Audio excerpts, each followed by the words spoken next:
महोदय, पिछले 50 वर्षों से इन संस्थानों में हो रहे ग्रंथ निर्माण कार्य के बावजूद हमारे देश में अंग्रेजी की तुलना में हिंदी और अन्य भारतीय भाषाओं में विज्ञान साहित्य अभी बहुत कम है।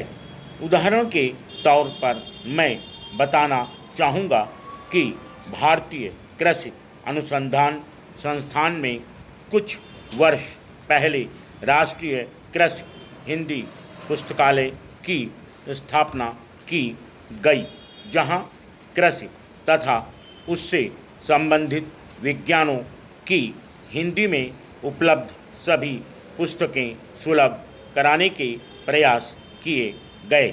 लेकिन समस्त प्रयासों के उपरांत भी वहां अभी लगभग 3000 पुस्तकें ही उपलब्ध हो सकी हैं। यह संख्या विश्व में अंग्रेजी तथा अन्य भाषाओं में उपलब्ध वैज्ञानिक साहित्य की तुलना में नगण्य है। लेकिन इस स्थिति में भी उत्तर भारत के अनेक विश्वविद्यालयों में स्नातक स्तर पर विज्ञान की शिक्षा हिंदी माध्यम से दी जा रही है और पीएचडी स्तर पर शोध प्रबंध भी हिंदी में प्रस्तुत किए जा रहे हैं। आईआईटी दिल्ली और कानपुर में भी हिंदी में लिखे गए शोध प्रबंध स्वीकार किए गए हैं।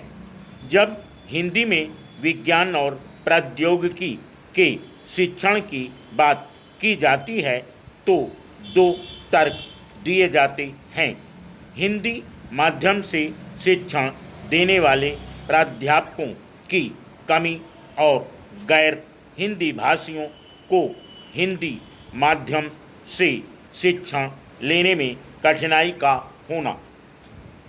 हिंदी में शिक्षण देने वाले प्राध्यापकों की कमी का मुख्य कारण यह है कि हिंदी भाषी अध्यापकों ने भी अपनी शिक्षा अंग्रेजी माध्यम से ग्रहण की होती है, अतः वह पाठ भी अंग्रेजी माध्यम से तैयार करते हैं।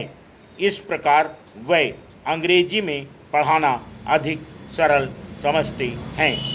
हिंदी माध्यम से पढ़ाने के लिए उन्हें विशेष तैयारी करनी होगी और परिश्रम करके सामग्री बनानी होगी। आरंभ में इसका हल यह हो सकता है कि वह मिलीजुली भाषा में शिक्षण दें। तकनीकी शब्दों को वह अंग्रेजी में ही बोल सकते हैं और यथा आवश्यक अंग्रेजी के शब्दों का भी प्रयोग कर सकते हैं। गैर हिंदी भाषियों को यदि अंग्रेजी के स्थान पर हिंदी पढ़ाई जाए तो उन्हें आगे चलकर हिंदी माध्यम से उच्च शिक्षा ग्रहण करने में कठिनाई न होगी।